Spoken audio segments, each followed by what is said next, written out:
Dear little one, how do I grieve what I don't remember? How do I feel you if I don't remember you? I guess that was always the plan, that I would end up completely detached and disconnected from you, from myself. I mean, it wasn't until a few years ago that I became aware of the need to befriend my own body. Only after years of healing to befriend my soul. They say the foundation of what you will come to believe about yourself, others, and life is built in the first 3 years of life. These are primary years on your way to developing a healthy concept and view of life. Finding out what was happening to you then caused me to realize that this playpen summed up my entire life. Everyone said you were so beautiful, but you cried a lot, my mother would say time and time again. Here is why you cried a lot, sweet one. Imagine being tortured, screaming and crying out for help, but no one hears you. Fear rises and still no one comes. You're trapped. You can't walk nor figure out a way to safety. And safety, well, that's what matters most. That's what mattered most at this point of your life. It's priority to the human body. Somehow, for a moment, the torture stops. You catch your breath for a moment. But the torment returns. You start to scream and cry, and again, instead of being rescued, you're screaming and you're crying. Increases the fear within you because punishment enters in. What is this? This really hurts. Please stop. You cry yourself to sleep, wake up, and repeat. Nobody hears you. Even if they did, you are so little that you cannot talk. You're just a baby who communicates through tears, groaning, and gestures when her needs aren't met, and only magnifies when you are mistreated. In your case, you were mistreated for having needs, punished for it, left alone. That was you in this 3x2, in the house of one of many babysitters. She hated you, left you in there for long periods of time, a grumpy lady, so I've heard, always complaining about your crying. No one came to rescue you.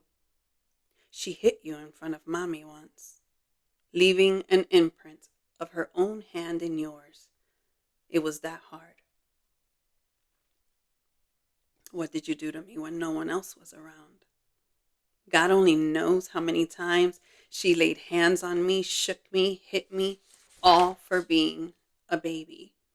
A baby with needs she wasn't qualified to meet.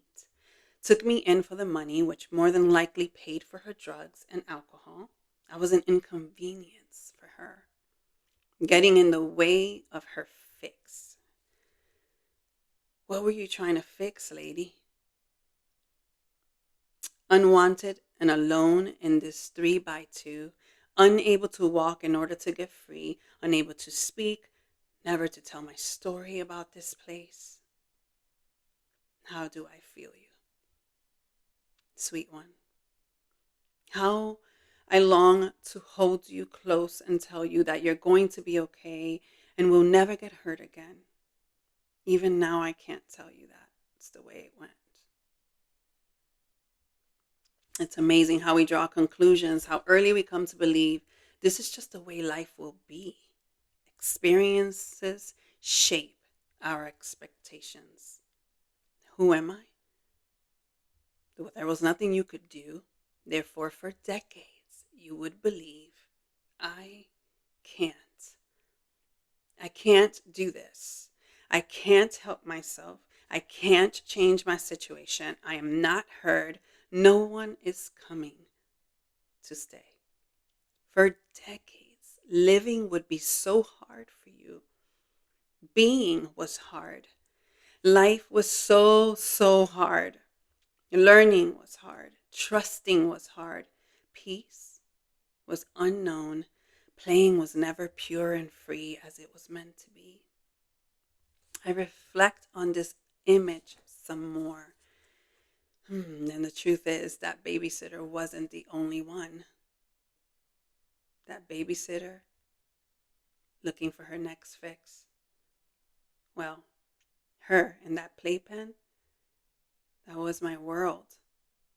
And this evil lady was a representation of so many people, almost all people. Who am I? Now, where am I? Well, this world is not safe. Just as you learned to expect the worst in your baby stages, trapped in that playpen for years on out, person after person after person would persuade you, keep you from believing that there was anything better. That playpen was life. It's the cave I would always refer to on my way to adulthood. I would always say, I feel like I grew up in a cave, then was let loose into the world and asked to be an adult, to do grown-up things, to excel at something that felt too big for me. No one noticed my struggles through life. How could they? They were all bullies. No one cared to stop and stay long enough to make a difference. I'm devastated finding out the things I did about your life in this playpen. Was it shocking that I was yelled at, unwanted, physically, verbally, and emotionally abused in this place? Not at all. By now, I had experienced all types of abuse. I guess I never imagined it started so early. You were so tender, so fragile, so sweet and so small. You must have been so scared, so afraid. Is this why I would wet the bed? Utter fear? Though finding out the details about this place made sense of so much for me. How stuck I was, how hard it was to move forward, to grow. It hurts. My brain developed terrifying neural pathways, completely breaking my alarm system. It never stopped going off. I was led by fear all the days of my life. Chronic stress dwelled within me, whether I could sense it or not, whether you could see it and notice it on the outside or not. And being surrounded by scarcity and such a traumatized culture ensured I never stood a chance. This chronic stress waged war against my heart, soul, and body, blocking all the sunshine. Detachment, abuse, loneliness, and misunderstanding all birthed the shame that would seek to destroy me and make me believe that I wasn't worthy, that there was something inherently wrong with me. Words cursed my path and existence, and I continued to grow only in my body and so deeply malnourished in my soul. It's no wonder I was so angry. This constant state of there being something wrong was normalized for me. Normal. That playpen became normal. It's what everyone I knew called life. No one takes responsibility here. No one is owning anything. No one is acknowledging reality. Such confusion here in my world. In my world, it is what it is. It's such a hopeless place. And shame on you if you call out what's wrong. It was all so dark. It was always so dark. Loss after loss went unnoticed. But I believe the two greatest losses of all the ones that would keep this shame that was given to me alive for so many years was empathy and compassion.